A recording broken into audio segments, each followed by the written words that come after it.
पिछले वाली वीडियो में हमने जो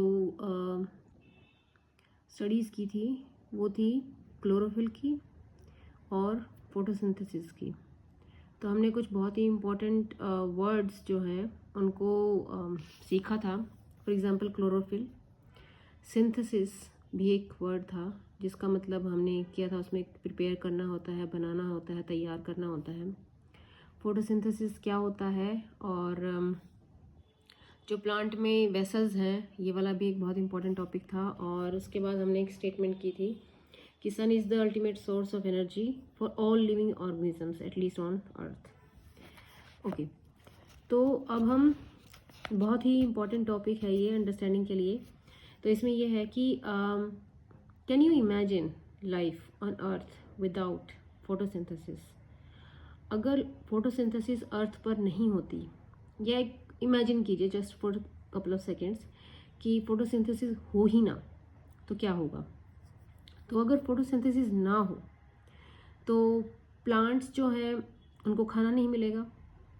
उनको अगर खाना नहीं मिलेगा फोटोसिंथेसिस की एब्सेंस में, तो पूरे वर्ल्ड में कहीं पर भी प्लांट्स या ट्रीज़ नहीं होंगे तो किसी भी प्रकार की कोई मेडिसिन, कोई खाना, कुछ बारिश, nothing, there will be nothing on the earth.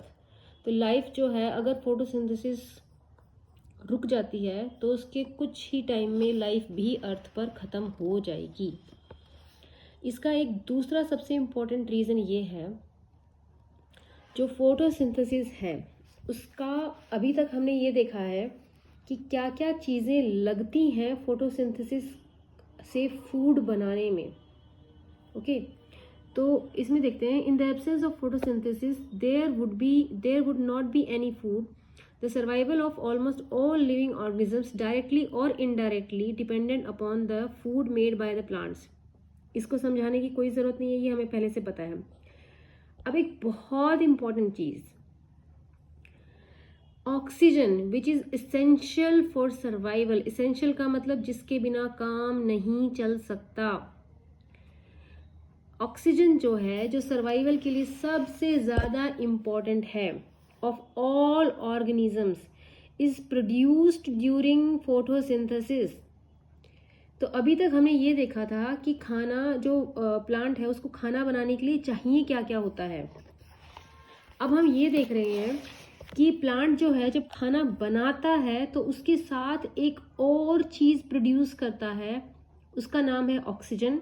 Oxygen एक तरह की गैस होती है जो सारे ऑर्गेनिजम्स जिसको इनहेल करते हैं, सांस लेते हुए अंदर लेते हैं। तो ऑक्सीजन बहुत ही इम्पॉर्टेंट है और ऑक्सीजन प्रोड्यूस होती है कब? During the process of photosynthesis. Okay, तो सारे organisms is produced during the photosynthesis. In the absence of photosynthesis, life would be impossible on earth. तो अगर आपसे ये क्वेश्चन पूछा जाता है, इस पूरी डिस्कशन में जो क्वेश्चन बन के आ रहे हैं, वो क्वेश्चन ये बन के आ रहे हैं कि जो रॉ मटेरियल है रिक्वायर्ड है, जो रॉ मटेरियल रिक्वायर्ड है फोटोसिंथेसिस के लिए, वो क्या है? तो रॉ मटेरियल क्या है और फाइनल प्रोडक्ट क्या है?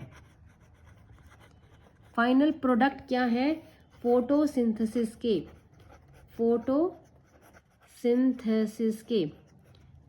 ओके, तो ये दो क्वेश्चन इसमें बन के आएंगे and by the end of discussion of this topic you should be able to answer these two questions. Okay, let's discuss further. जैसे कि हमने डिस्कस किया था कि क्लोरोफिल क्या है? क्लोरोफिल एक ग्रीन पिगमेंट है जो सेल्स के लीव्स की सेल्स के अंदर होता है। जैसे कि हमने पहले भी डायग्राम देखा था कि लीफ को अगर हम काट कर देखते हैं तो उसके अंदर ये इस तरह से सेल्स अरेंज होती हैं, कुछ लंबी लंबी होती हैं, कुछ ने ये कैविटी टाइप स्ट्रक्चर बना रखी होती है, कुछ ऐसे लाइन लगा के होती हैं ऊपर और नीचे, कवरिंग की तरह काम करती हैं। तो ये जो है ये डिफरेंट सेल्स हैं लीफ के अंदर, और इसके अंदर जो ये ब्लैक डॉट लाइक स्ट्रक्चर दिखा रखी हैं आपकी बुक में, ये ब्लैक डॉट लाइक स्ट्रक्चर जो है, these are basically chlorophylls inside the cell.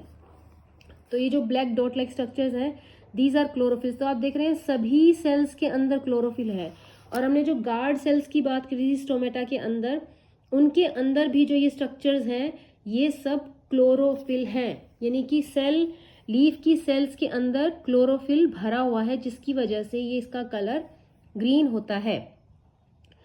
तो in the presence of sunlight use carbon dioxide and water. अब ये जो यहाँ पर आपको एक इक्वेशन दे रखी है, इसको बोलेंगे इक्वेशन, और क्योंकि यहाँ पे वर्ड्स लिखे हुए हैं तो ये एक वर्ड इक्वेशन है। ओके, तो ये क्या है, एक वर्ड इक्वेशन, वर्ड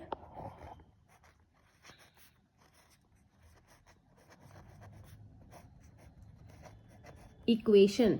ओके, यहाँ वर्ड्स लिख के आपको एक इक्वेशन बताई गई है।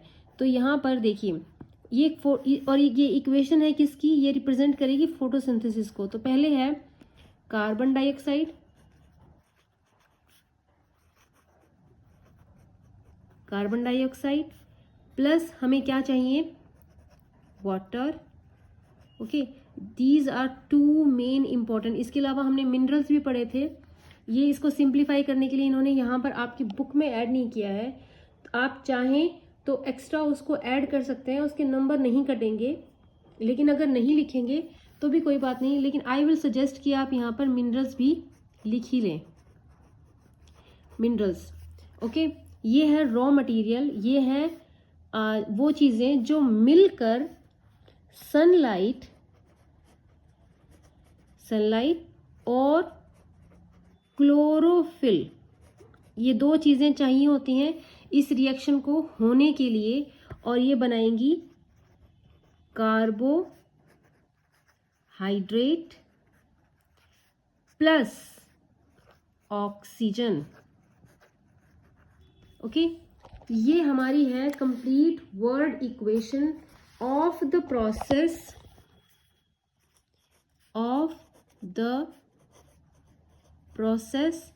अब यहाँ पर जगह नहीं है तो आप ऐड कर लेना, ऑफ द प्रोसेस फोटोसिंथेसिस।